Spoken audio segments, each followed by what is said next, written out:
So next on our NBA Orlando team profiles, we got the Brooklyn Nets, or what is left of the Brooklyn Nets. So Erwin, what do you think are the chances that they'll win the chip, the chances that they'll make the playoffs, and what do you think of the team overall going into Orlando? Man, the Nets are like that team on NBA 2K where we just turn all the sliders in favor of the opponent.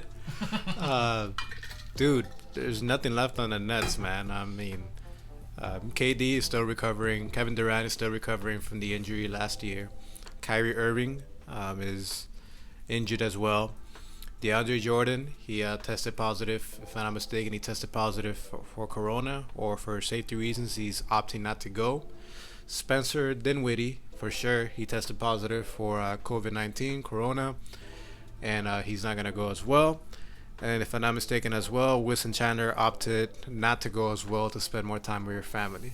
So I'm like, dude, what the hell does that leave you with?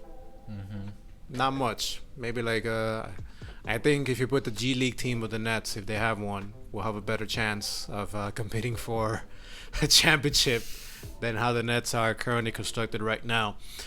Playoff chances, I give a 40% chance of making the playoffs. The only reason why I'm telling this is because the Wizards are even worse, and that's pretty much the only threat that they have in the East. If the Wizards had Beal, then that might change, but they don't. Maybe in an alternate universe they do, but that's a topic for another day. Championship chances, I give them a 0% chance of winning a championship this year. And to give you the overall profile of them right now, the Nets stand at 30-34 for the season. The main, thing that takeaway that you gotta take with the Nets. Oh, okay. What we got going? Okay, that was a BTD Woj bomb. He was giving Andrade a call. Analyst to analysis. I told him to chill out. You feel me? He's got to chill out. We're recording BTD right now. The main takeaway right now with the Nets is to see who they can find right now as contributors when their championship window opens. Facts. When it's next year, when Kevin Durant is healthy, when Kyrie Irving is healthy, and if they manage to get a third star, there's a lot of rumors going out there. Apparently, the Nets are going to make a Godfather offer to try and get Greg Popovich from the Spurs. There's also rumors going on with Bradley Beal. And as we get to, the offseason, there's probably going to be more things going on. So main takeaway is seeing who can we see that can perform in this type of situation. These games are going to be taken very seriously, and it's going to be a playoff atmosphere to see who can contribute when our championship window opens. That's going to be the main takeaway right now for the Nets. Yeah. What do you think, Andrade? No, I agree. That was the main point I was going to bring up for the Nets. I actually agree.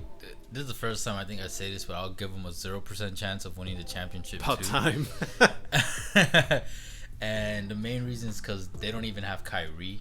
Like, if they came in with Kyrie, give them like a 5 to 10% chance. But no Kyrie, no KD, no Spencer. Like, no, I don't even think Levert is gonna come back. So, look, in terms of making the playoffs, I'll give them a 65% chance actually, because all they gotta worry about, all the Nets and the Magic have to worry about is the Wizards. Because unlike the West, who has like 4, they came in with 13 teams. East only came with 9. So they just have one team to worry about that is competing for that 8th seed. You know what I mean? Not much to worry about. And it's the Wizards. So, I think they're solid. I think what's gonna happen is the Magic get the 7th seed, the Nets bump down into the 8th seed, and then the Wizards stay out of it. I think that's what'll end up happening. Maybe the Wizards have a resurgence. I don't know. But another reason why I think the Nets are a solid chance of staying in the playoffs is because even though they don't have any of their stars, any of their good players, they have all these solid players that are competing to see. And I think they've talked about this before too. Like, this is how this year was getting treated, was that KD's watching, and Kyrie too, and the organization obviously, to see who they want to keep to build around and with KD and Kyrie moving forward after the season. So all these guys that are playing in the Orlando bubble right now for the Nets, they're not gonna be sleeping. They're gonna come in with fucking the tryouts energy. Yeah, exactly. A vengeance. Like they're trying to get their money, so and get those contracts set and longevity too. Like they know if they get to play with KD and Kyrie, guess what? You're gonna be on a winning team that is only gonna keep your NBA career going for longer. You know what I mean? So because of that, I think they're actually gonna show up a little. Not too hard. I mean, they're still the Nets right now, and there's a reason that those guys aren't like stars. So like they can only be so good. Maybe there's gonna be one rough diamond in the rough in there, but for the most part, yeah.